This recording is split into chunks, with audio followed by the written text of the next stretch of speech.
I also wanted to just give you a little heads up on what's going on with the icons. This is a choice. It gives you 16 by 16, 24 by 24, 32 by 32, 48 by 48. And it shows you little icons over here, the different sizes that you can choose from. And we use these as a means of giving you a visual example of what your biorhythms are on a particular day. And these aren't used in the graph view. They're used in the compatibility view. They're also used in the other views. So in this situation, I'm going to go ahead and just show you the different ones that are available. If you scroll through, you can actually hit these icon arrows that move you through the different choices that you have.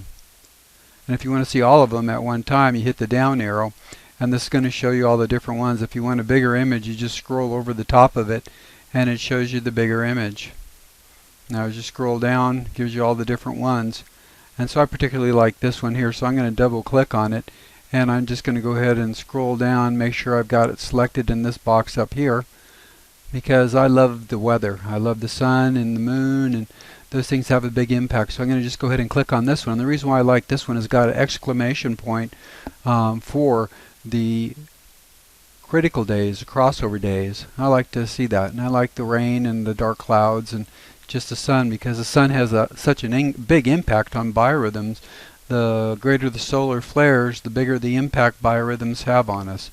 So I'm going to click on that, and then over here you have value only, image only, value and image. This gives you a choice to see both the images and the numerical values, the percentage, and also the days of where you are in your biorhythm. This one just gives you the little images, and I don't usually use that. I usually go ahead and use value and image too, because the images appeal to my right creative spontaneous brain, and the left brain likes the numbers and the percentages. And so usually what I do is I always just make sure that that's selected.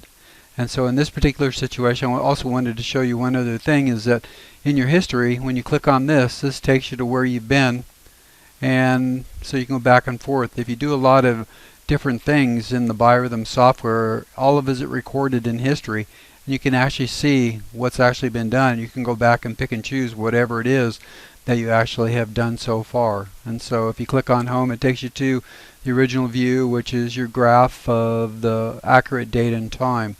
So one other thing that I'm going to show you is that I'm going to show you the profiles. Because in the profile, since I have the celebrities turned off, you'll actually see that I basically just have my family in here, and I have dead people, because I want to show you how these people died closer near their biorhythm crossover days.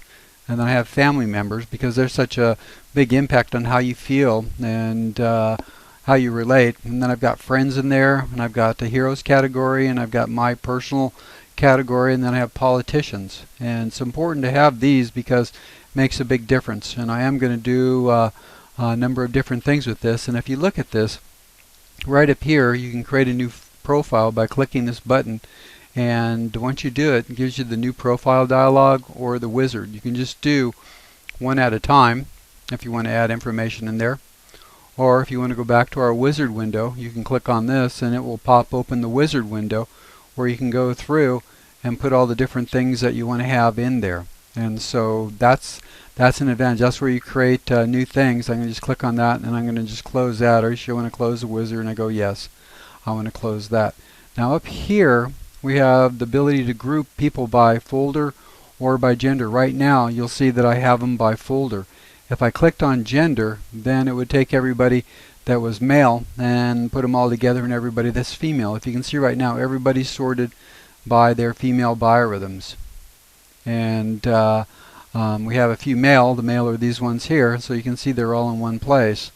And if you go up here, what you'll see is here are all the women, and it changes it accordingly. So you have a little category here, a folder for males, and if you scroll all the way up, then you have one for females. But I usually leave it at the folder, because I like the segregation of the folders themselves. And over here, if we go here, we can sort by any number of categories. We can sort by the first name if we want in the folders, and I like having the folders. That's a good thing. Or we can sort by the last name, which is a good thing. And then if I'm doing age brackets, like people in a company, then I could do it by age.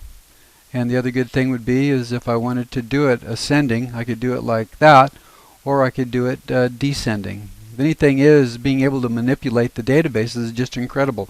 And you can see as you hover over a picture, it shows what the birth date is of the people. And if we had a picture in there or an icon, then it would show that also. So that's one of the neat things. You just go right over the top of it. So it's good to have this open.